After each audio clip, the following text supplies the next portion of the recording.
I'm Amanda Pierce, 32 years old, born and raised in Miami. My life revolves around gems and jewelry, just like my parents and grandparents did. Pierce Gems, our family's boutique jewelry store, sits pretty in Miami's fancy shopping district. It's not just a store, it's my whole world. Growing up, I spent more time in the workshop than I did in playgrounds. While other kids were learning to ride bikes, I was learning to cut stones. My dad would sit me on his lap, his big, calloused hands guiding my smaller ones as we worked on a piece together.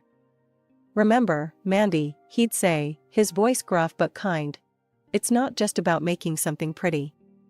It's about creating something that tells a story. Our family has a secret. No, we're not secretly royalty or anything like that. It's a technique for processing gems that makes them shine like nothing you've ever seen. This secret's been passed down for 3 generations, and it's what makes Pierce Gems special. Guard this secret with your life, Amanda," my dad told me on my 21st birthday. "It's not just our past, it's our future." And I did. I guarded it fiercely. It was my responsibility, my burden, and my ticket to success in a world that often didn't take a young woman seriously. Pierce Gems wasn't just successful, it was thriving. We had a loyal clientele who appreciated the unique brilliance of our pieces. Other jewelers tried to figure out our secret, but none came close. The Gemstone Society's annual gala was always a glitzy affair, but that year, it felt different. Maybe it was the champagne, or maybe it was the way my new emerald dress hugged my curves, but I felt electric that night. I made my way through the crowd, nodding at familiar faces and exchanging pleasantries. The room was a sea of designer gowns and tailored suits, everyone dripping in jewels that probably cost more than my first car. "Amanda, darling, you look fabulous," gushed Marjorie, one of our regular clients. She grabbed my hands, her eyes zeroing in on the ring I was wearing. "Is this one of your new pieces? It's stunning." I smiled, feeling a surge of pride. "Just finished it last week. It's part of our new Midnight Sky collection." "I simply must have one," Marjorie declared. "I'll stop by the shop next week."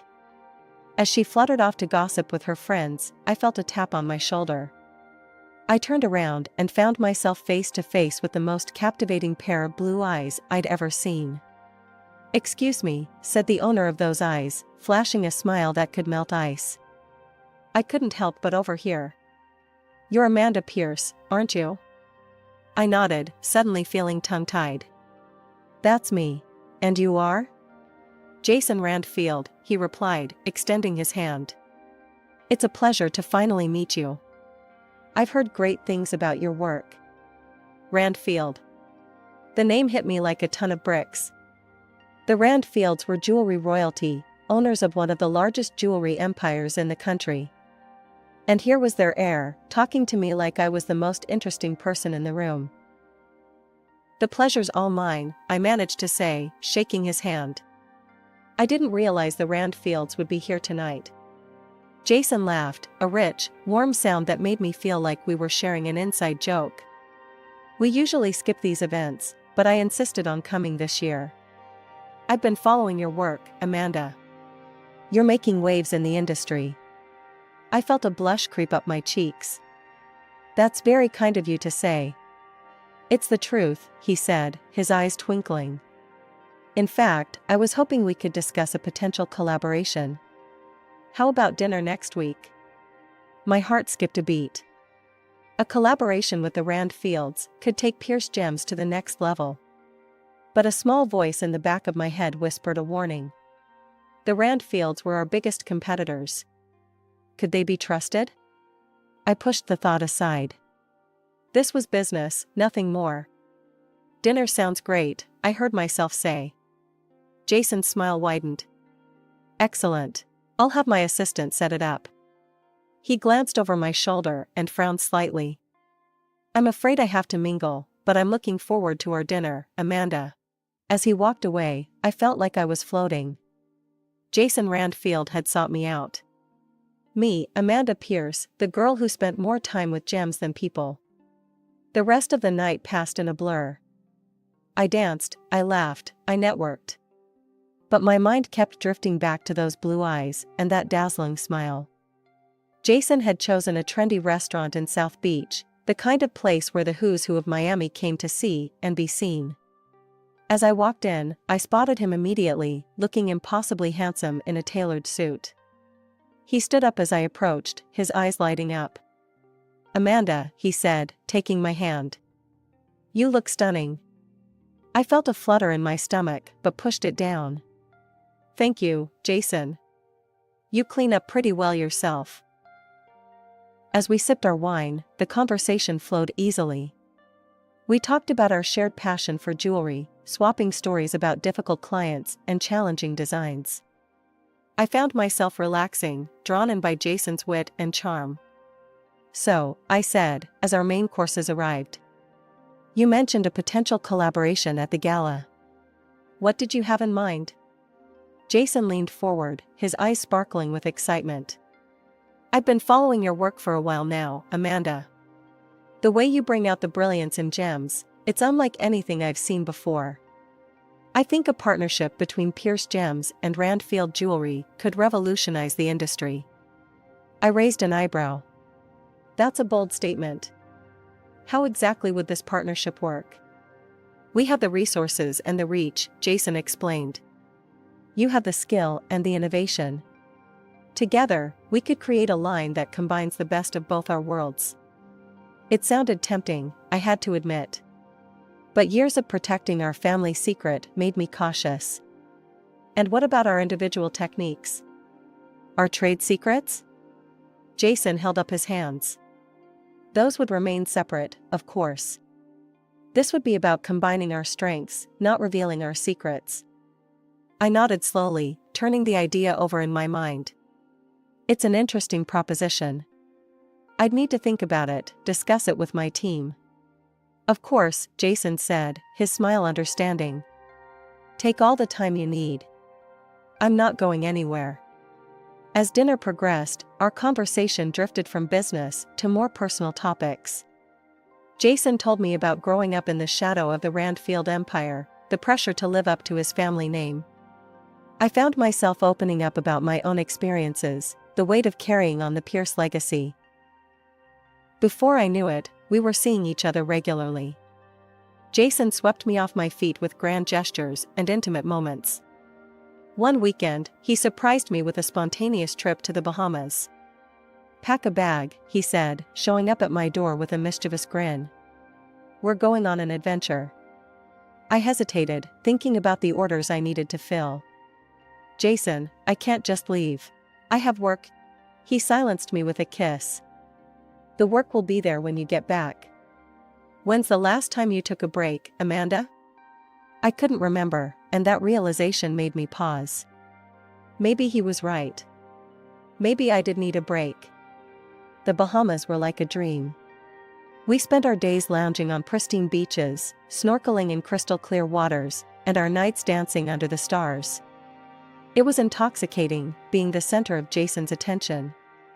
Back in Miami, our relationship continued to blossom. Jason would surprise me with rare orchids flown in from Thailand, their delicate petals reminding me of his thoughtfulness. We'd spend evenings at fancy restaurants or quiet nights in, talking for hours about everything and nothing. But it wasn't all smooth sailing. The first time Jason took me to meet his parents, I felt like I'd stepped into a lion's den. Vivian Randfield, Jason's mother, looked me up and down with barely concealed disdain.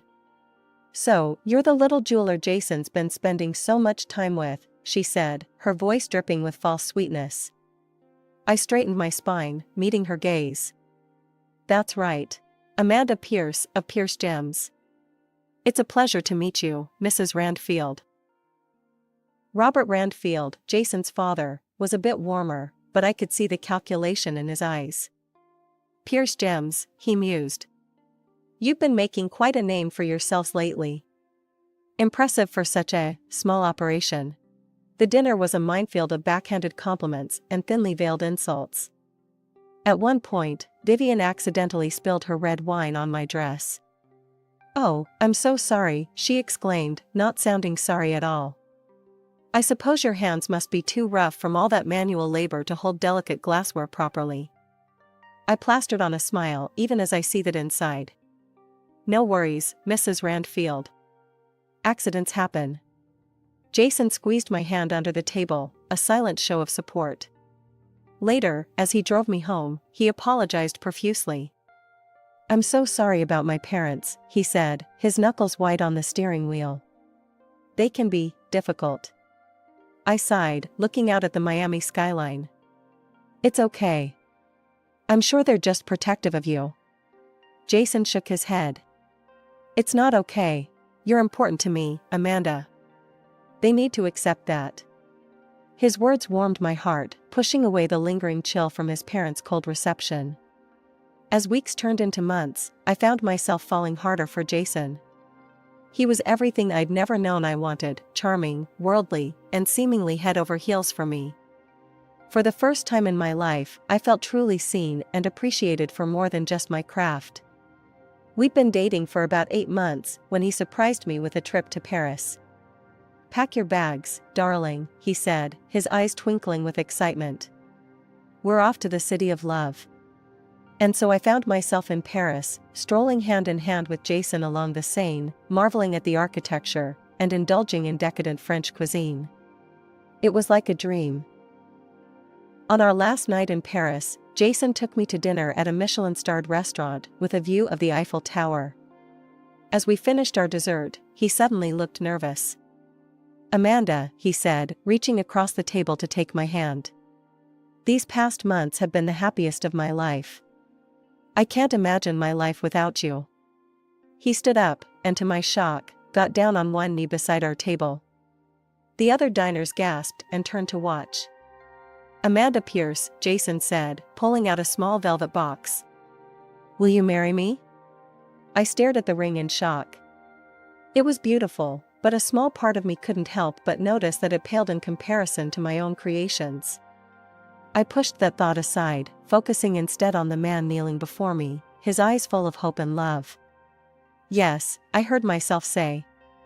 Yes, I'll marry you. When we returned to Miami, reality came crashing back. Jason's parents insisted on throwing us an engagement party, and I found myself thrust into a world of high society that I'd only ever observed from the outside. The party was a lavish affair at the Randfield mansion. As I circulated among Miami's elite, I couldn't help but feel out of place. These people lived in a different world than I did, a world of old money and ingrained privilege. Vivian Randfield cornered me by the champagne fountain, her smile as sharp as a diamond-tipped saw. Amanda, darling, I must say, we were all quite surprised when Jason announced your engagement. It's not often a Randfield marries outside our social circle. Before I could respond, Jason appeared at my side, placing a protective arm around my waist. Mother, I hope you're not giving Amanda a hard time. Vivian's smile didn't reach her eyes. Of course not, darling. I was just welcoming Amanda to the family. Later that night, as Jason and I slow danced under the crystal chandeliers, he leaned in close. I have an idea, he whispered. Why don't you make a special piece for my mother? As a peace offering. Show her what you can do. I hesitated. The Pierce family secret wasn't something I shared lightly, even with my fiancé. But maybe Jason was right. Maybe this could be a way to bridge the gap between our two worlds. The weeks following our engagement were a whirlwind of wedding planning. I threw myself into creating the perfect necklace for Vivian, hoping it would be the olive branch that could finally win her over. I spent countless hours in my workshop, pouring my heart and soul into the piece. I used rare pink diamonds and a flawless blue sapphire from my father's private collection. It was to be my masterpiece, a testament to my skill and the Pierce family secret. One evening, as I was putting the finishing touches on the clasp, Jason stopped by the workshop. His eyes widened. Amanda, it's incredible. I've never seen anything like it. I felt a surge of pride. Do you think your mother will like it? Jason nodded, his eyes still fixed on the necklace. She'd be a fool not to. The way it catches the light, it's almost otherworldly. I smiled, pleased with his reaction. That's the Pierce touch. The next week, I was at the Randfield mansion for another wedding planning session. Suddenly, I heard raised voices coming from down the hall. I slipped out of the room and followed the sound of the voices. As I got closer, I could make out what they were saying. "You're being ridiculous, Jason," came Robert's deep voice. "This marriage is a golden opportunity. Don't tell me you're getting cold feet now." "It's not like that," Jason protested. But nothing," Vivian's shrill voice cut in. "You've done well, darling. She's eating out of the palm of your hand. Soon, we'll have everything we need." I edged closer to the partially open door, my heart pounding in my chest. Through the crack, I could see Jason pacing back and forth, sipping wine from a glass. "You should see how eagerly she's making that necklace," he said, and I felt my world tilt on its axis. "She has no idea she's handing over the keys to her entire legacy." Vivian's laugh pierced the air like a knife. "And to think, we almost objected to you marrying that little nobody. I must say, Jason, your acting skills have improved tremendously. She actually believes you love her." I stumbled back, my hand flying to my mouth to stifle a gasp. This couldn't be happening. It had to be a mistake. But Robert's next words shattered any lingering doubt. "Once we have the Pierce secret, we'll corner the market," he said, his voice filled with smug satisfaction. "Who cares if her quaint little shop goes under? It's just business, after all." I felt like I was going to be sick.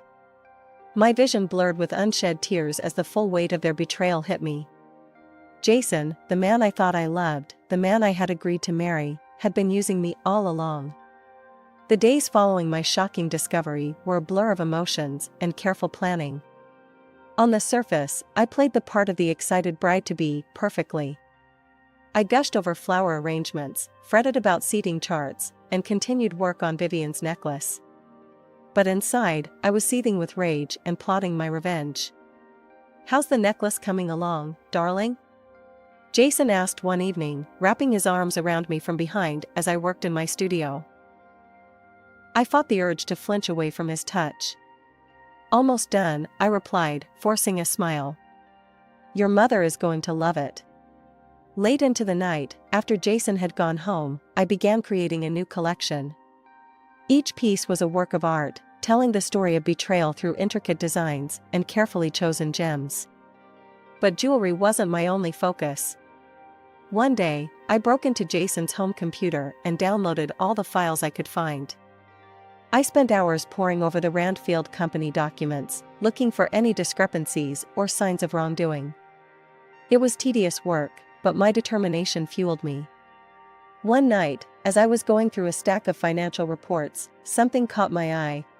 The Randfields had been systematically replacing high-quality gems with cheaper alternatives in their jewelry, scamming their customers out of millions. The next challenge was gathering evidence of their plot against me. I bought a small, high-quality recording device and began carrying it with me everywhere. It felt dirty, but I reminded myself that they had started this game. I was just finishing it. As the final week before the wedding arrived, I put the finishing touches on my plan. I had evidence of the Randfields' gem scam, recordings of their plot against me, and a collection that would shock Miami's elite to its core. The morning of the wedding dawned bright and clear, a perfect Miami day. As I arrived at the beachfront venue, my heart was pounding, but my resolve was firm. I clutched my velvet-lined case, containing my new collection and all the evidence I'd gathered, like a lifeline. "Amanda, there you are." Jason's best man, Mark, called out as I entered. "Everyone's been looking for you. Are you ready?" I gave him a tight smile. "More ready than you know." As I was ushered into a private room to wait, I could hear the murmur of guests arriving outside. Miami's elite, all gathered to witness what they thought would be the society wedding of the year. If only they knew. The wedding march began to play, and I started my walk down the aisle. Faces turned to watch me, smiling and expectant. I saw Vivian and Robert in the front row, looking smug and satisfied. Jason waited at the altar, beaming at me. But as I reached the altar, instead of taking Jason's hand, I turned to face the assembled guests. "I'm afraid there won't be a wedding today," I announced, my voice clear and strong. Gasps echoed through the crowd. Jason's face contorted in confusion. "Amanda, what are you doing?" I ignored him, addressing the guests instead. "Instead, I'll be unveiling my newest collection, The Art of Betrayal." With that, I opened my case and began to pull out the pieces one by one, explaining the symbolism behind each one. The snake bracelet, representing deceit. The shattered diamond ring, symbolizing broken trust. The color-changing teardrop earrings, reflecting the shifting nature of lies. As I spoke, I saw understanding and horror dawn on the Randfields' faces. But I wasn't done yet. "And for the grand finale," I said, pulling out Vivian's necklace. "A special commission with a hidden message." I held it up to the light, revealing the word liar spelled out in pink diamonds. The crowd gasped again, this time in a mix of shock and admiration. "Amanda, stop this nonsense right now," Robert Randfield bellowed, his face red with anger. But I was beyond stopping. I pulled out the documents I'd gathered, the recordings I'd made. "The Randfields aren't just liars in love," I announced. "They're liars in business too." I proceeded to lay out the evidence of their gem scam, playing recordings of their plot against me and Pierce Gems. With each revelation, the crowd's murmurs grew louder, shocked faces turning to the Randfields for explanation. "This is preposterous," Vivian shrieked, but her voice was shaking. As security began to escort the sputtering Randfields out, I addressed the crowd one final time. "I stand before you not as a bride, but as a businesswoman protecting her legacy. Pierce Gems will continue to create beauty and brilliance, without compromising our integrity." The aftermath was chaos. Reporters who had come to cover a society wedding found themselves with a much bigger story. Photos of my triumphant face and stunning jewelry splashed across social media and magazines worldwide. In the days following what the press dubbed the wedding that wasn't, my life became a whirlwind of interviews, legal meetings, and damage control. The story had exploded beyond Miami, capturing national attention. My phone rang nonstop with calls from reporters, industry insiders, and even a few Hollywood producers interested in my story. I sat in my workshop, surrounded by half-finished pieces and stacks of newspapers, all featuring my face on the front page. The headlines ranged from "Jewel of Deception," "Heiress Exposes $1 Million Scam," to "Love, Lies, and Luxury, the Pierce Randfield Saga." The Randfield empire crumbled under the weight of the scandal, with multiple lawsuits filed against them. My best friend and now lawyer, Sarah, burst through the door, her arms full of more newspapers and legal documents. "Amanda," she said, dropping everything on my workbench. "We need to talk strategy. The press is having a field day, and we've got at least a dozen interview requests." Over the next few weeks, I carefully chose which interviews to give. I spoke about the importance of transparency in the jewelry business, the need for stricter regulations, and my vision for a more ethical industry. As the weeks turned into months, the media frenzy began to die down, but my resolve only grew stronger. I channeled my energy into Pierce Gems, pushing myself to create more innovative designs while maintaining our commitment to ethical sourcing. One evening, as I was locking up the shop, a woman approached me. She looked familiar, but I couldn't place her. "Ms. Pierce," she said hesitantly. "I'm sorry to bother you, but I wanted to thank you." I tilted my head, confused. "Thank me? For what?" She smiled sadly. "I bought a Randfield piece for my 25th wedding anniversary. After your exposé, I had it appraised. Turns out, the stone wasn't nearly what they claimed it was.